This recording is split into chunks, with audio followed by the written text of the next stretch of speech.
Welcome to the Capcom podcast. I'm Amanda Fries. All right, so we are joined by Chris Bragg and Edward McKinley, who are part of the Capital team here at the Times Union.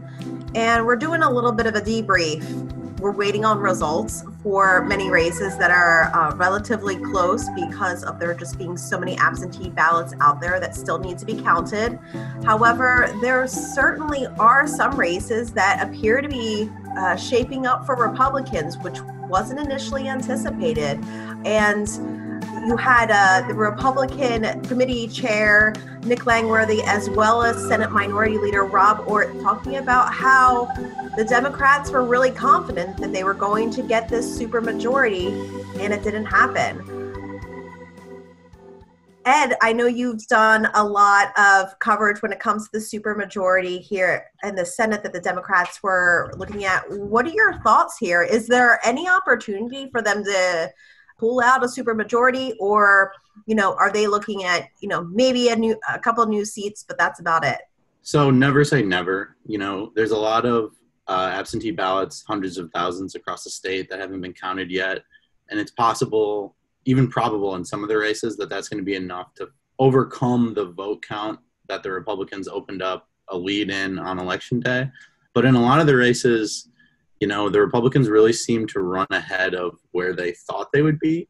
And I think that the story in New York is pretty much the same as the story that we're seeing nationwide, which is that Democrats didn't have the big night that they were really hoping for, and that many of them were expecting or thinking was a real possibility. And that the narrative could shift as some of the absentee ballots come in, but as it stands now, it doesn't look likely that they're going to take a supermajority this year. Chris, what have you seen when it comes to, the election results that are coming in? I know that you've checked on some of the local board of elections and the results that they've posted to kind of get a better understanding of some of these Senate races and where things are at. As Ed mentioned, the narrative was that the Democrats might even be able to pick up 2 seats to go from 40 to 42 and have a supermajority. You have to remember that 2018, when Democrats went from having, I think, 31 seats and being in the minority to having 40 seats, was a huge gain. That was 9 seats during a year when Donald Trump wasn't at the top of the ticket. So there was a lot of Democratic enthusiasm against Trump, but not Trump voters coming out solely for him like some of them do. So it was actually maybe in some ways unrealistic that they were going to go up to 42 seats when you think about it now with the strength of Trump. But, in any case, it was kind of strange where Democrats did well and Democrats did poorly. On Long Island, Democrats seem to perhaps have lost 3 of the seats that they picked up in 2018. 2 of those races are still really close. So we'll have to see how the absentee ballots come out. In the Hudson Valley, they might lose a seat. In Westchester, the former county executive Rob Astorino is ahead. And in Southern Brookles, Andrew Gennardis, who was also a 2018 winner over a long-time incumbent, Marty Golden, looks like he could lose. But all those, with Democrats expected to do well on absentee ballots, could be in play still for Democrats. But then they won probably 3 seats upstate, 2 in the Rochester area, and 1 that was held by a Republican also in Western New York. So it's kind of shifting from Democratic power downstate on Long Island up to upstate, where Democrats previously only had a single state senator. So that could be a change in how they do policy when they get back in January. And just to piggyback off what Chris said, by virtue of the fact that the Democrats had such a big night in 2018 to take so many seats, and they had such a wide majority, the way the system is structured is just that when you have that many seats, you go into the election with a disadvantage to gain more seats because you have to defend so many more seats than your opponents did. So the Republicans look to be in a position that they might actually pick up a few seats this cycle. And that's largely going to be on the strength of taking back seats that the Democrats have won in recent years. And for many, many years, from the early 20th century to like 2008, Republicans kind of had a stranglehold in the state Senate. So the fact that the Democrats, even after a night that we're basically describing as a tough night for them, where things didn't go their way, but they're still holding on to a sizable majority.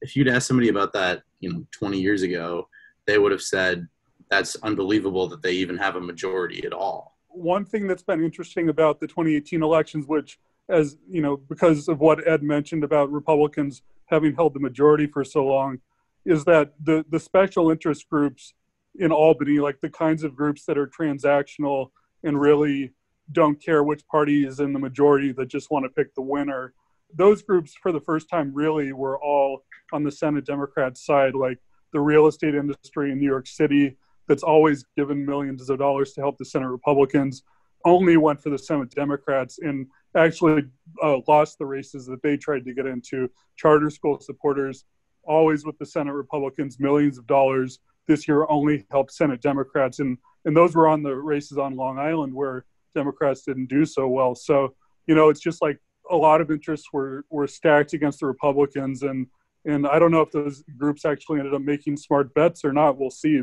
It was all flipped upside down as opposed to how it usually has been. One of the big questions to answer here, too, is what does this mean practically in terms of how the legislation might shape out next session? And I think that the interesting thing to see will be what the appetite will be in the legislature to stand up to Cuomo next session. I think that if they had taken a supermajority, there would have been conversations that would have been had about, okay, the Assembly is a supermajority, the Senate is a supermajority. Now we can, in theory, do what we want, even if Cuomo doesn't agree with us. And now those conversations won't be forced by nature of the fact that they have a power that they didn't have before. But it'll be interesting to see to what degree those conversations are still had. And also to keep in mind, especially on Long Island and downstate, Republicans are really kind of crediting some of the civil unrest that we've seen in cities, particularly New York City, but across New York as well as in cities in other states, along with bail and discovery reforms that were passed earlier this year, and then saw some changes in the budget in April. They're really crediting those changes as a reason for voters to come out and vote for a Republican, because the Republicans have been very vocal opponents of the bail reform and the criminal justice reforms that we've seen this year either take effect or even been passed. So they definitely feel like some of the issues that they've championed from the very beginning have helped them stay afloat. And certainly that's going to be something to watch next year as they enter budget negotiations to see what other things might be changed, because we all know that the New York's budget includes a lot of policy decisions along with the financial. On that point you make, Mandy, about criminal justice reform and bail reform and things like that being an advantage to the Senate Republicans, the reason they were able to get that message out so much was because of this $4 million plus spent by Ron Lauder, the cosmetics heir to the Estee Lauder fortune. I don't know about you guys, but I found this conspiracy theory that was in a few articles about Ron Lauder being in cahoots with Cuomo to try to prevent the Senate Democrats from having the supermajority really interesting.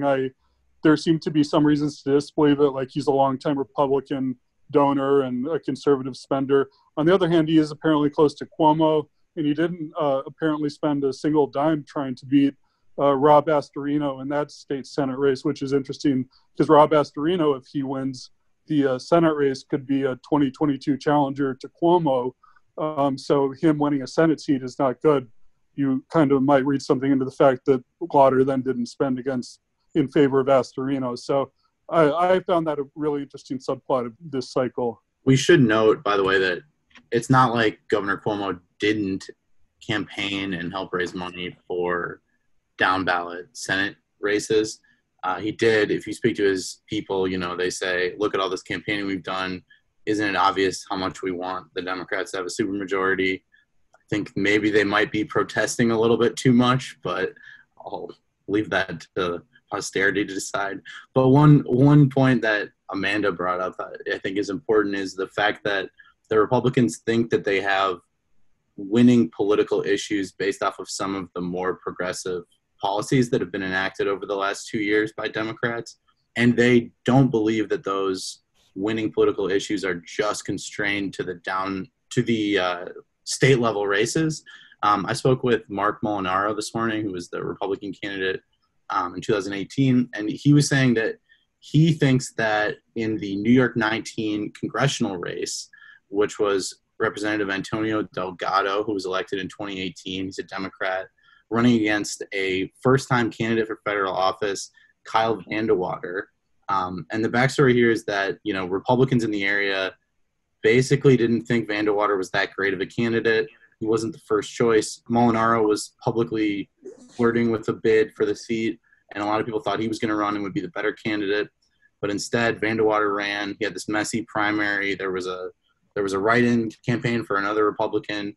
And when the dust has settled on election night, it's a lot tighter than people had expected. So Republicans are heartened to see results like that. They've had strong results in other congressional races, federal Congress races are across the state, but they feel that they're seeing good results, not just in the state legislature races, but also in the federal races in New York. I want to switch gears because I feel like this is the elephant in the room and it's a little bit more fun. During Nick Langworthy's press conference today, he was very critical of departing Senate Minority Leader John Flanagan and characterized him leaving for a new job. He had originally, early on in the year, announced that he wasn't going to be seeking re-election and then stepped down as Minority Leader. And Rob Ortt took the helm over the summer, I believe in July. And as I said earlier, the Senate conference got abandoned by its leadership. And that's why I really want to make emphasis of saluting Rob Ortt for the job he's done here. He gave a lot of kudos to Ortt for being able to generate interest and get people to run on the Republican line for these state legislative races. I don't know if either of you have any thoughts as to whether that's a fair accusation. I know, Edward, you kind of came in here midway through all of this, but anybody have any thoughts on that particular criticism? Well, I think it's fair to say that if there was widespread thought that the Republicans were going to take back the state Senate any one of these years, you probably wouldn't be seeing as many retirements as you're seeing. There's a lot of Republican state senators that are stepping down, including the former Minority Leader. So I think it's definitely fair to say that they're not perceiving their long-term prospects as very rosy, which makes the results of this election maybe even a little bit more surprising. I don't know exactly why Nick Langworthy would go after Flanagan. I mean, it doesn't seem to have a lot of constructive value to it from what I can see. Nick Langworthy's from the Buffalo area. Rob Ortt is also an upstate guy. There's a long-standing tension between upstate Republicans and Republicans on Long Island. And, of course, John Flanagan was the leader from Long Island, and before him, Dean Skelos. So I don't know if that's part of it, that there's just still some tension from that, or if it's something more personal. Obviously, Flanagan, even before leaving, had his struggles. He went to rehab 2 different times over the last 2 years, I think, that he was there. So, there were some grumblings already about Flanagan, but I don't know exactly why Langworthy would rub salt in those wounds at this point, but I guess he did. So when it comes to both Rob Ortt and Nick Langworthy being from the upstate area, Rob Ortt had mentioned just today that there was a concern that the conference and the legislature would become too New York City centric, which is often a concern heard by many legislators on both sides of the aisle. We want to make sure that upstate New York, that Long Island, that police departments, that roads in Long Island and Western New York, the North Country, veterans agents, groups, not-for-profits in those areas, that they have strong representation. Because I think even for people electing a Democrat from upstate, the feeling was that it would be New York City that would ultimately, when there was push came to shove, New York City would be the winner in that discussion.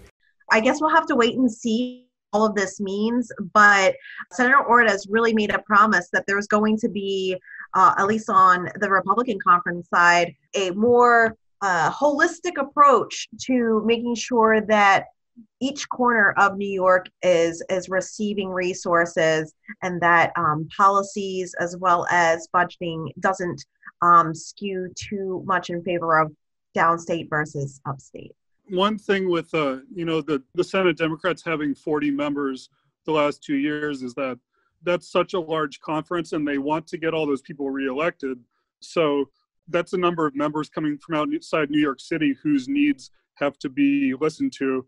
And so, if there's actually fewer members in the Senate Democratic Conference and you get rid of a few people from Long Island and other swing seats, does that make the conference pay more attention to New York City and less attention to the rest of the parts of the state if there's not, members that they have to worry about on Long Island or, the Hudson Valley? That's a possibility, even though the Democrats might lose seats because of some of those downstate-centric policies this year.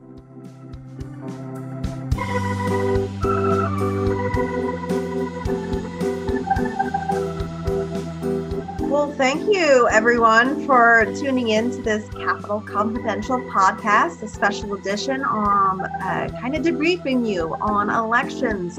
And we'll continue to provide you the latest as votes are counted. Go to timesunion.com for the latest. I'm Amanda Fries, joined by Edward McKinley and Chris Bragg, and this is the Capitol Confidential podcast. If you're enjoying this podcast, take advantage of all the Times Union has to offer and support our efforts to bring in you award-winning journalism by becoming a Times Union member today. Go to timesunion.com/subscribe.